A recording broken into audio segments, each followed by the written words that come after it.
Most of us in life, we work so hard for things. We think life's going to be a certain way, but as you're going to discover, life is never a straight line. We're taught that. We think line is just, I'm going to go from here to there. But if you look in nature, you never see a straight line in real nature. If it's a straight line, a human built it. And so it's a process of evolving, of growing, dropping back, growing, dropping back. And challenges are what really grow us. Your life is a great story. Every person's life is a story. I say to people, you got to participate in your own rescue. You've got to retool yourself. Let me tell you something. Life can be long. You bury your dreams, you quit this, life gets long. See, time's relative. 2 minutes of you being with your sweetie, doing whatever you like to do with them, that can go by quick, right? What's about the last 2 minutes on a treadmill? Does that not seem like it goes by for like 4 hours, right? So if you're enjoying it, it's short. If it's painful, it's long. Life can be long. See, there's a book being written about your life, isn't there? Someone somewhere is taking inventory of your life. Don't compare your chapter 1 to someone's chapter 10. You write your own book. And at any moment in your life, you can decide that you want to make this the new chapter. You're literally in your life, you can turn the page. And those previous chapters are your old book. It's like Old Testament, New Testament.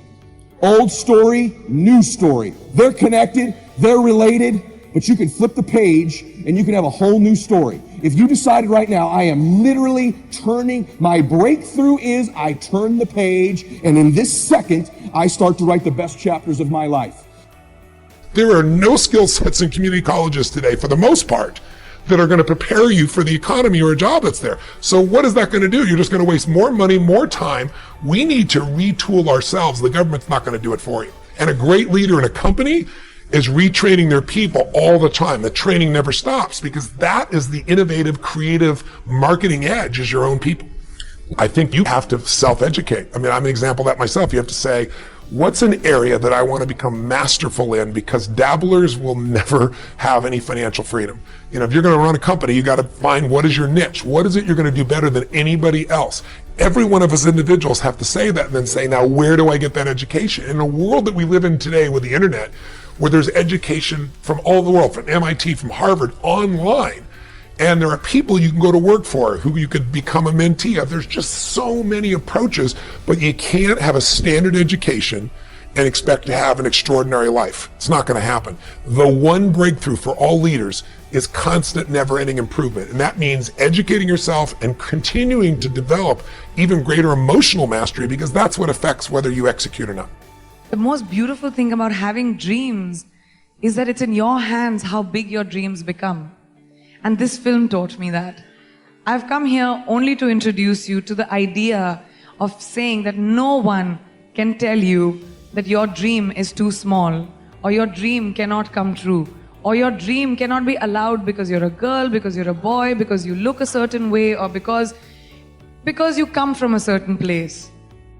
I'm not even Northeastern and I'm playing Mary Com. I mean, who would have thought that?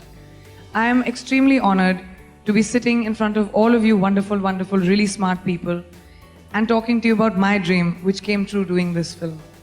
Don't be afraid to dream, guys, because they do come true.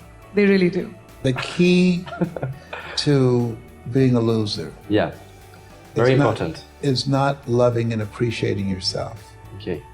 And allowing what other people think of you become more important to you than what you think of yourself. Wow. It's a new advice. Great key. Yeah. That we were born to do something. You're here to do a work. The two most important moments in our lives, it's been said, the day that we're born and the day that we realize why we were born. And if you don't know, if you want to live a life of misery, don't try and find out. But if you want to live a life that has meaning and value and a sense of direction, spend as much time as you possibly can to answer the question, why am I here? And not so you wonder yourself a lot of time. Yes, so don't ask what is the meaning of life. Ask what is the meaning of my life? What am I supposed to do? What is this work that I was chosen, that God saw something in you, that you were chosen 1 out of 400 million sperm. He saw something in David. What was it that he saw? He saw something in Judy. He saw something in Les. There was something that caused us to be here. And I believe there's a work for us to do. There's something that if we don't do it, then the world will be deprived. And finding out what that something is, that element, the element is when what you love to do and what you were born to do come together that will allow you to show up in life in a bigger way. I think there's a lot of roads to the mountaintop. I have the perspective that I have because that was my journey. And I had to start figuring out how to walk in the darkness, because that's kind of what it's like at What the darkness? What do you mean? Like, meaning when you're caught in this psychocybernetic loop. Can you define psychocybernetics? Yeah, so it's this idea that what you believe will dictate your thoughts on a moment-by-moment basis. So if you believe that, money's hard to make, as a simple example, you're not going to have ideas or thoughts around money that would be lending to making it easily, right? And so what you believe dictates what you think. You can't get like an apple from an orange tree. And what you think you then experience is an emotion, right? And then that emotion then dictates what actions you do or do not take. And they're always aligned, right? Your beliefs dictate your thoughts, dictate your emotions, dictate your actions, which produce your results. And your results, when you look at them, then just reinforce the original belief. And so we're caught in that construct, right? But the linchpin is the belief system. So the question is, how do I actually change what I believe? If my beliefs really do dictate my destiny, right? Which is, I'm not the only person suggesting that. The question becomes, how do I change my beliefs? And in that is an inherent challenge, because by definition, beliefs are that which are true, right, for us. And so then the question is, how do we break out of this? My way of breaking out of it was at one point to understand, and I'll start to kind of walk you through the structure of it, to understand that there were only two states of emotional beingness that I could be in at any given point in time. I would either be in a powerful state of being, states like joy, curiosity, excitement, calm, peace, passion, or I would be in a primal state of being, boredom, anger, frustration, some form of fear. I'm always in one of those two states, and I'm never in two states at one time. Now, those map beautifully to the sympathetic nervous system and the parasympathetic nervous system, right? So at any moment, we're either in fight or flight or we're in rest and relaxation. Through my journey, what I realized was the only cause of that switch to be flipped was my own thinking. The meaning that I was giving the experience. The experience itself wasn't dictating whether I was in a primal state or a powerful state, whether I was in sympathetic fight or flight or parasympathetic rest and restoration or relaxation. It was the meaning I was giving the experience. And so that meant that all of my personal suffering was within my own control. I needed to start controlling the meaning I was giving the experiences of life. Tell people your concept of the paddle. Well, there's a paddle for everybody's ass. We all know that. And every day you just get up, and I don't fear anything, but I worry about everything. And the day you stop worrying in good times, the paddle will get your behind. And so as great as things are in life, I know you're only a few steps or a few incidents away from something bad happening. You can never forget it. Did you have fear as a kid, and you just got into enough business scuffles that you figured your way through things, or have you always been fearless? I'm pretty fearless, but I do worry about everything. But once again, the book, and this is why Harper's asked me to write the book, because of all my Tillmanisms, you got to know what you know and what you don't know. And I knew that I understood business. Now, don't ask me to, go win an Emmy. I took guitar lessons for 4 years, and I still struggle playing a guitar.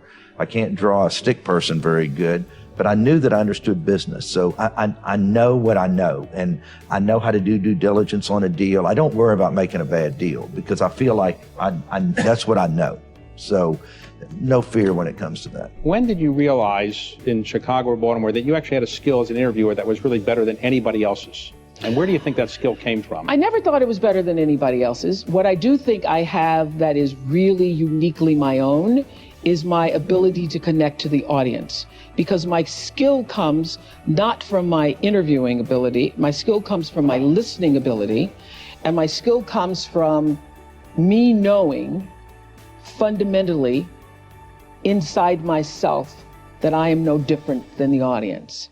So what gave me the power in the seat and the power with the microphone was I always saw myself as the surrogate for the audience. So I would ask people questions that I would not normally ask. I mean, I asked some really embarrassing question once, not because I wanted to know the answer, but because I thought the audience did. And then I thought, I'm not going to ask what the audience wants the next time. And when I get in that situation, I put myself in a bad situation. I asked Sally Field when she was dating Burt Reynolds. Remember this, Gail? I asked Sally Field, did Burt sleep with his toupee on? What was the answer, or the question? And I would never do that today. I wouldn't do it because I was doing it because I was getting pushed by the producers like, people want to know, people want to know. So I was thinking I was doing it on behalf of the audience. She shut down, and I could see that it embarrassed her, and I never got another thing from her. So I thought, okay, that was wrong. I learned from that.